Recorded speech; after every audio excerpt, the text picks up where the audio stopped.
কোনো স্ত্রী যদি ভুল করেও স্বামীর কাছে তিনটি জিনিস চায়, তিনটি জিনিস আবদার করে, তাহলে ওই স্ত্রী জাহান্নামের মধ্যে যাবে। নাউযুবিল্লাহি মিন যালিক। কি মারাত্মক কথা বলেছে, হিসাব করেছেন? প্রিয় বোন, আপনাদেরকে বলছি, আপনারা কিন্তু হর হামেশা ইচ্ছায় অনিচ্ছায় এই কথাগুলো আপনারা ম্যাক্সিমাম স্ত্রীরা বলে ফেলেন। সেজন্য প্রিয় বোন, আপনি যদি ইচ্ছা করেও বা অনিচ্ছা করেও, ভুল করেও যদি আপনি আপনার স্বামীকে এই তিনটি কথা বলেন, তাহলে আপনার স্বামী আপনি জাহান্নামে যাবেন। চিন্তা করেছেন?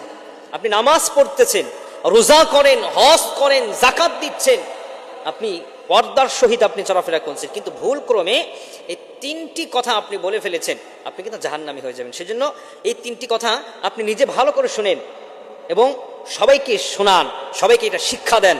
আল্লাহ রাসূল সাল্লাল্লাহু আলাইহি ওয়াসাল্লাম বলেছেন, বাল্লিগু আন্নী ওয়ালাউ আয়া, আমার একটি বাণী হলেও, একটি কথা হলেও অন্যের নিকট তুমি পৌঁছে দাও। সুবহানাল্লাহ। তাহলে আমরা একটা হাদিস জানতেছি, হাদিস শুনতেছি। আল্লাহ রাসূল সাল্লাল্লাহু আলাইহি ওয়াসাল্লাম বললেন, হে স্ত্রী লোকেরা, তোমরা কখনো ভুলেও তোমার স্বামীর কাছে বলবা না আমাকে তালাক দিয়ে দাও। আপনার স্বামী অনেক খারাপ, আপনার স্বামী অনেক বাজে, আপনার স্বামী আপনার মনের কোনো চাহিদাই মেটাচ্ছে না, পূরণ করছে না, তবুও কিন্তু সে আপনার স্বামী। সেজন্য আপনার স্বামীকে যতই কষ্ট হোক না কেন, আপনি কখনো বলবেন না তুমি আমাকে ডিভোর্স দিয়ে দাও, আমাকে তালাক দিয়ে দাও। এটা কিন্তু এখনকার নারীরা, বেশিরভাগ বিদেশি প্রবাসের বউরা এই কাজগুলো করে থাকে। হ্যাঁ, এই বোনদেরকে বলছি, আপনাদেরকে অনুরোধ করি, আপনার স্বামী কিন্তু আপনার জন্য তার জীবনটাকে উৎসর্গ করে দিচ্ছে। সেজন্য কখনো আপনার স্বামীকে এই কথা বলবেন না যে আমাকে তালাক দিয়ে দাও, আমাকে ডিভোর্স দিয়ে দাও।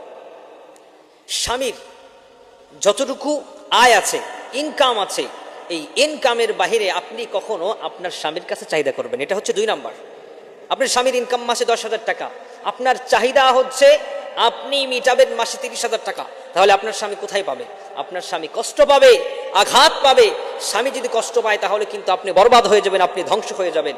সেজন্য কখনো স্বামীকে চাপ দিবেন না, প্রেশার করবেন না। নাম্বার 3, স্বামীর বিরুদ্ধে কখনো কারো কাছে অবজেকশন করবেন না, নালিশ দিবেন না, বা স্বামীর বিরুদ্ধে কখনো পাওয়ার দেখাবেন না। হ্যাঁ, তুমি গরিবের ছেলে, আমি ধনীর মেয়ে, আমার বাবার এই ক্ষমতা, আমার বাবার এই পাওয়ার। কখনো স্বামীকে এই পাওয়ার দেখাবেন না, এই ক্ষমতা দেখাবেন না। এতে কি হবে?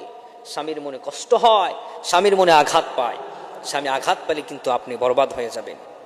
সেজন্য বলি প্রিয় বোন, স্বামীকে কখনো বলবেন না যে আমাকে তালাক দিয়ে দাও। নাম্বার 2, স্বামীর ইনকামের বাহিরে কখনো আপনি চাহিদা মেটাতে যাবেন না। নাম্বার 3 হচ্ছে, স্বামীর নামে কখনো নালিশ করবেন না, বিচার দেবেন না। স্বামীকে ঠান্ডা মাথায় বোঝান। তবুও যদি কাজ না হয়, 2-1 জন মানুষকে নিয়ে ঠান্ডা মাথায় স্বামীকে বোঝানোর চেষ্টা করেন। আল্লাহ তাআলা আপনার সংসারের মধ্যে বারাকা দান করেন।